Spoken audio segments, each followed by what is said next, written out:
जो हमेशा डॉक्टर के पास जाते थे और अस्पतालों में घुमा करते थे, वो सब कभी भी नहीं गए। ऐसे यहाँ बहुत से अनेक उदाहरण, इतना ही नहीं पर उन्होंने दूसरों को भी भला किया। इसका कारण यह है कि जो कुछ भी स्वास्थ्य के लिए, एक सहयोग के लिए आवश्यक है, वो करते रहे और इस वजह से वो ठीक। आपस में मिलते रहो, आपस में सब, तुम डॉक्टर्स हो, सब पेशेंट्स, और डॉक्टर लोग आपस में फीस नहीं लेते, उस प्रकार तुम भी आपस में फीस नहीं लेते।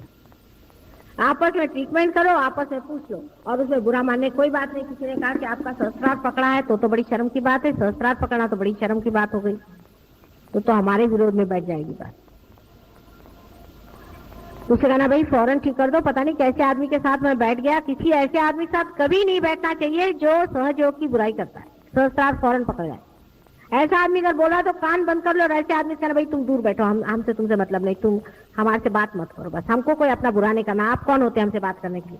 आप यहाँ माता जी के वजह से हमसे मिले हैं और अब आप चुप रहिए। ऐसे जो भी आदमी बात करते उसे कहना बस बस करिए। आपका सहस्त्रार्थ पकड़ेगा, फिर एक एक चक्र पकड़ेंगे, होगा थोड़े दिन में आगे माता जी मुझे कैंसर हो गया। एक दो को कैंसर भी हुआ हमारे, आप तो ठीक हो गए, लेकिन हुआ था। और कैंसर बीमारी जो है वो तो बिल्कुल सहस्त्रार्थ की बीमारी है, पक्की, समझ लीजिए। कैंसर से अगर बचना है तो अपना सहस्त्रार्थ साफ रखो। सहस्त्रार्थ तुम लोगों ने पकड़ना शुरू कर दिया तो कैंसर की शुरुआत हो गई, मैं आपसे बता रहा हूं। सहस्त्रार्थ हमेशा साफ रखो, और हो सकता है कि आज नहीं कल 8 साल बाद आपको पता होगा कि सडनली हमें कैंसर हो गया, तो क्यों ना अभी से अपने को स्वास्थ्यपूर्ण रखें। और इतना ही नहीं, सहयोग का कार्य करें, जिसके कारण हम परमात्मा के राज्य में बैठे हैं। और जब कल संसार में उन लोगों को चुना जाएगा जो परमात्मा के हैं, उनमें से आप एक श्रेष्ठतम लोग होंगे। क्यों ना ऐसा कार्य करें जिससे सब व्यर्थ का समय हम बर्बाद कर रहे हैं। इसके घर जाओ, रिश्तेदार के घर खाना खाओ, फलाने के घर घुसो, उसकी बुराई करो, छोड़ छाड़ करके, और अपने मार्ग को ठीक बनाए और ऐसा जीवन बनाए कि संसार में उन लोगों का नाम हो। सबको ये सोचना चाहिए। कोई ये भी सोचे कि भाई अब मेरी उम्र ही क्या रह गई है, अब तो क्या कर सकता हूँ, सो बात नहीं। आप मरेंगे ही नहीं, आप मरते हैं फिर आप पैदा होते हैं, फिर आप मरेंगे फिर पैदा होंगे, ये चक्कर चलते रहेंगे। तो क्यों ना उसको 1 साल के अंदर आप सभी चीज को खत्म कर सकते हैं, चाहे तो आप 1 हफ्ते में भी खत्म कर सकते। एक बार निश्चय मात्र करना है, एक क्षण, तो भी खत्म हो जाएगा। अपने जीवन को कुछ विशेष करना है, ये एक बार इतना ही निश्चय कर लेने से ही सहयोग का लाभ अत्यंत हो सकता है, ये आप जानते हैं। शरणागति होनी चाहिए, जरूरी नहीं कि मेरे पैर पे आए, पर शरणागति मन से होनी चाहिए। बहुत से लोग पैर पे आते हैं, शरणागति बिल्कुल नहीं होनी। शरणागति होनी चाहिए। अगर शरणागत रहें, अंदर से पूर्णतया शरणागत रहें, तो पूर्णतया आपके अंदर कुंडलिनी जो है सीधे आत्म तत्व पे टिकी रहेगी। जैसे कि एक दीप की लौ लगी रहती है, उस तरह एक भी उसमें फ्लिकरिंग नहीं होगा। लेकिन शरणागत रहें, शरणागत रहने में आनंद है, उसी में सुख की प्राप्ति है, उसी में परमात्मा की प्राप्ति है। एक बहुत अनुपम विशेष यूनिक चीज है सहयोग। इसको समझें और उसमें रत रहें। जितने आप उसे तादाद में पाएंगे, उतना ही आपका आत्म तत्व चमक सकता है।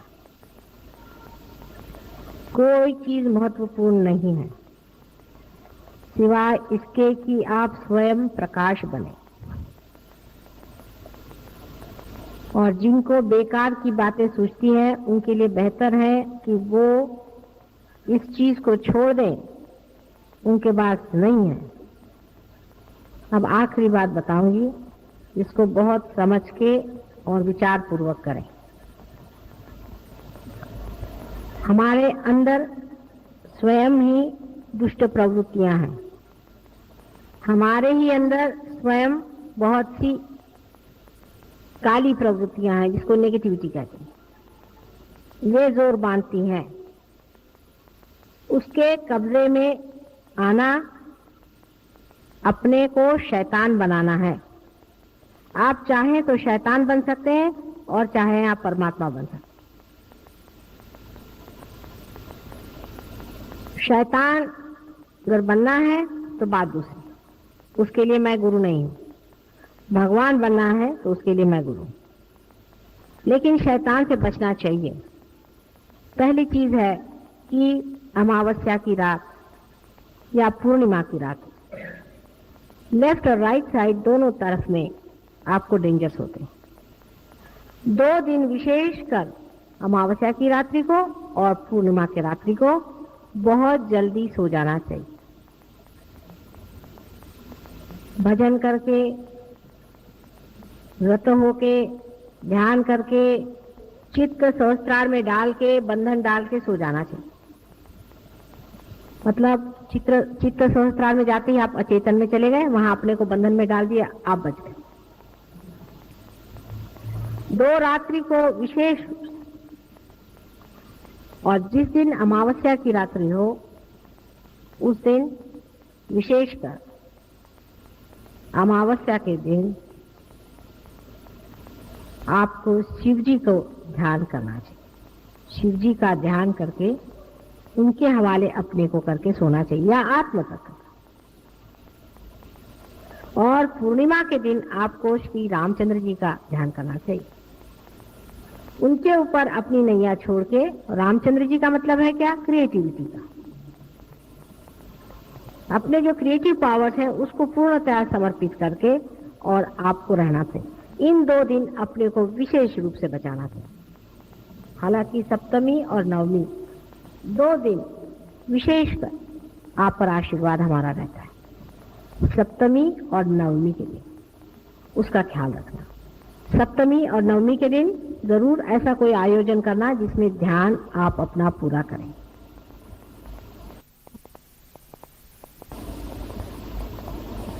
सामूहिक ध्यान उसी जगह करना जहां मेरा पैर पड़ा हुआ है, जो चीज शुद्ध हो चुकी है। सामूहिक ध्यान अपने घर में भी किसी के साथ बैठ के मत करना। अपने रिश्तेदारों के साथ भी बैठ करके सामूहिक ध्यान नहीं करना। जिस जगह मैंने कहा है वहीं सामूहिक ध्यान करना। और बैठकर सहज योग की चर्चा भी बहुत देर तक ऐसी जगह नहीं करना चाहिए जहां मेरा पैर पड़ा नहीं, क्योंकि वहां तुम्हारे अंदर भूत आके बोलने लगेंगे और आपस में झगड़ा शुरू हो जाए। क्योंकि तुम लोग अब भी भूतों के कब्जे से बचे हुए लोग नहीं। कहां से भूत आता है वो समझ में नहीं आता, और भूत सारे काम करता है।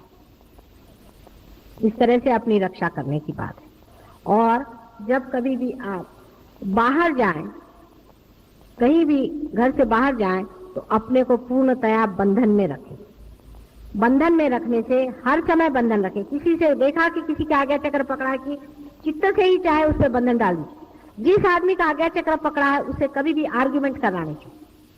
देखो बेवकूफी की बात है, जिसका आज्ञा चक्र पकड़ा है तो क्या आप भूत से आर्ग्यूमेंट कर सकते हैं? जिसका भी आज्ञा चक्र पकड़ा है उससे कभी भी आप आर्ग्यूमेंट नहीं करें, बिल्कुल नहीं। वो कहना हाँ ठीक ठीक ठीक ठीक, आप ठीक है चलो। क्योंकि कोई पागल आदमी होता है ना तो उसको ऐसे ही कहते हैं ना, हाँ भाई ठीक है तुम ठीक हो, ठीक हो जाओगे, ठीक हो जाओगे। आर्ग्यूमेंट नहीं करना चाहिए। जिसका आज्ञा चक्र पकड़ा है, पहली चीज, जिसका विशुद्धि चक्र पकड़ा है उससे भी आर्ग्यूमेंट नहीं करना चाहिए। जिसका सहस्त्रार पकड़ा है उसके तो दरवाजे भी खड़ा नहीं होना चाहिए। उससे कोई मतलब ही नहीं होना चाहिए। आपको कहना अपना सहस्त्रार ठीक करो भाई, उसको कहने में कोई हर्ज नहीं कि तुम्हारा सहस्त्रार पकड़ा हुआ है। सहस्त्रार साफ रखना। अगर किसी का सहस्त्रार पकड़ा लगे तो फौरन जाके कहना भाई मेरा सहस्त्रार तुम लोग उतार दो किसी तरह। सहस्त्रार किसी का पकड़ा हो और वो आपसे बातचीत करे, कुछ करे, कहना वो अपना दुश्मन है। उस आदमी से बिल्कुल उस वक्त बात नहीं करनी जब तक उसका सहस्त्रार पकड़ा है। अब वही हृदय चक्र, जिस मनुष्य का हृदय चक्र पकड़ा है उसकी मदद करनी चाहिए। जहां तक बन सके उसके हृदय पे बंधन आदि डालना, अपने हृदय पे हाथ रखना, माँ की फोटो की और उसको ले जाना। हृदय चक्र का ख्याल जरूर करना, क्योंकि कभी कभी हृदय चक्र में हो सकता है दूसरे आदमी को परेशानी। हृदय चक्र में जरूर मदद करनी चाहिए। और बहुत से लोगों के हृदय नहीं होता है, बहुत ड्राई पर्सनालिटीज होती हैं, और ऐसे ड्राई लोगों के लिए आप कुछ भी नहीं कर सकते हो। आप चाहे भी उनका कुछ ठीक करना तो आप नहीं कर सकते, उनको छोड़ देना चाहिए। पर वो अगर आपके पास आए और आपसे कुछ कहें तो पहले उनसे कहना चाहिए कि आप हठ योग छोड़िए, आप दुनिया भर के काम छोड़िए और थोड़ा प्यार करना सीखिए। पहले कुत्ते बिल्लियों को प्यार करिए, अगर इंसान से नहीं होता फिर इंसान से प्यार करिए। खुद भी सबसे प्यार करिए, बच्चों से प्यार करिए, बच्चों से ज्यादती नहीं करिए, किसी के साथ ज्यादती मत करिए, किसी के साथ भी आप दुष्टता मत करिए। किसी को, बच्चों को तो कभी नहीं मारना है, कोई भी सहयोगी को अपने बच्चों को कभी हाथ से मारना नहीं, हाथ नहीं उठाना है, किसी को मारना नहीं, किसी से भी क्रोध नहीं करना है। सहयोगी को तो क्रोध करना ही नहीं है, उसको बुद्धिमानी से हर चीज को ऐसा सुझाव लेना चाहिए कि क्रोध न दिखे, उसको कोई भी क्रोध करना नहीं। रोजमर्रा का जीवन सहयोगी का कैसा होना चाहिए, इसके लिए आप प्रार्थना करें, उसका विचार अंदर जाएगा। मैंने अनेक तरह से आपसे बताया है। उसी प्रकार हमारा जो ये अनंत जीवन का जो संस्था है, उस संस्था के लिए हम लोग 8-10 आदमी मिल करके क्या करने का है उस पर विचार करें। आप लोग सब अपना सहयोग उसमें दें और सब मदद करें। अभी जिन लोगों ने अपने नाम हमारे पास दिए नहीं, जिनके नाम लिस्ट में नहीं है, वो अपने पते प्रधान साहब के पास दे दें। और हम लोग क्वार्टरली एक शुरू करने वाले हैं पेपर, उसमें से मेरे पत्र, संदेश, लेक्चर्स ये सब छपेंगे। और इसके अलावा तुम लोग भी अपने अनुभव अगर कुछ लिखो तो वो अनुभव उसमें छापे जाएंगे। सारे ऑल इंडिया के जितने भी अनुभव लोगों को आते हैं वो हर बार उसमें थोड़े बहुत छापे जाएंगे। इसलिए अपने अनुभव लिखते जाओ। अगर कोई आप लोग अच्छा लेख सहयोग पर लिख कर भेजे तो वो भी इसमें छाप दिया जाएगा। इस प्रकार एक यहाँ पर क्वार्टरली ले रहे हैं, उसमें अंग्रेजी में कुछ हिस्सा रहेगा, कुछ मराठी में, कुछ हिंदी में और कुछ गुजराती। इस प्रकार की क्वार्टरली हम लोग लिख रहे हैं। बन पड़े तो सब हिंदी और मराठी और गुजराती इसका सभी का एक साथ शुरू करेंगे या धीरे धीरे करेंगे, जैसा भी होता है। सहयोग में हर एक चीज धीरे धीरे होती है। उसको आप कंट्रीब्यूट करें, उसका पैसा जो कुछ भी देना है दें, और उसका जो कुछ भी आपको लाभ उठाना है उठाएं। उस पर प्रश्न करें और प्रश्न वहां पूछें और उसका जवाब मैं एक साथ आपको दूं। तो क्वार्टरली पहले शुरू करना है, फिर मंथली हो जाएगी, फिर उसको हम लोग वीकली कर लेंगे, फिर वो डेली भी हो सकेगी। अभी बहरहाल हम लोग क्वार्टरली कर रहे हैं। और जो भी तुम लोगों को कोई प्रश्न हो, कोई तकलीफ हो, तो उसके बारे में आप एक चिट्ठी प्रधान साहब के पास भेज दें। मुझे ज्यादा चिट्ठी नहीं लिखे क्योंकि मेरे पास टाइम बहुत कम होता है। और फिर माँ ने चिट्ठी नहीं लिखी, एक को लिखी माला लील त्याना नहीं लील, इस तरह की कोई भी उल्लू पड़ा की बातें जो आदमी करता है, ऐसे आदमी के लिए सहयोग नहीं। आपको पता होना चाहिए कि माँ सबको एक जैसा ही प्यार करती है, किसी कारण से नहीं लिखती है। कभी तुमको लिखा, कभी नहीं लिखा, कभी कभी तो उनको नहीं लिखती हूँ जिनको मैं अत्यंत सोचती हूँ कि वो कभी बुराई नहीं मानेंगे। और बुरा मानने वाले लोगों की अब मैं परवाह नहीं करने वाली, मैंने बहुत परवाह कर ली। और उसके लाभ यही हुआ कि वो तो दुष्ट दुष्ट ही रहे, वो ठीक नहीं हुए, हमारा ही नुकसान होता। जिस पर भी मैंने सोचा कि इस आदमी से ठीक से रहती रहूं, चलो कल ठीक हो जाएगा, परसों नहीं, वो दुष्ट ही बने रहे। वो तो जरा भी ट्रांसफॉर्मेशन नहीं अपना किया, तकलीफ हमें होती रही। क्योंकि मैंने ये तय कर दिया है कि किसी भी मनुष्य का संहार नहीं होगा कलयुग में। किसी भी मनुष्य को मैं कोई भी यातना नहीं दूंगी। उसको फुल फ्रीडम है, चाहे वो चाहे तो वो हेल में जाए, जहन्नम में जाए, और चाहे तो वो परमात्मा के पास जाए। पूर्ण फ्रीडम आपको मैंने दे रखी। जिसको चाहे वो आप नर्क में उतरे तो मैं कहूँ अच्छा भैया 2 कदम और जल्दी उतर जाओ, जिससे हमारा छुटकारा हो, वो भी व्यवस्था मैं कर लूंगी। अगर आपको नर्क में जाना है तो वो भी व्यवस्था हो सकती, और आपको अगर परमात्मा के चरणों में उतरना है तो वो भी व्यवस्था हो सकती। इसलिए ऐसे लोग जो मुझे परेशान करते हैं और तंग करते हैं और मुझे बहुत जिन्होंने सताया है, ऐसे सब लोगों से मेरा कहना है कि मैंने बहुत पेशेंटली सबसे डील किया। और अब अगर किसी ने मुझे सताया है और तकलीफ दी है तो उनको मैं साफ कह दूंगी कि अब आपका हमारा संबंध नहीं, आप यहाँ से चले जाइए। फिर वो 2-4 लात मारते हैं इधर उधर, निकलते वक्त में हर एक अपने गुण दिखाते रहते हैं, उनके सबके गुण दिखते हैं।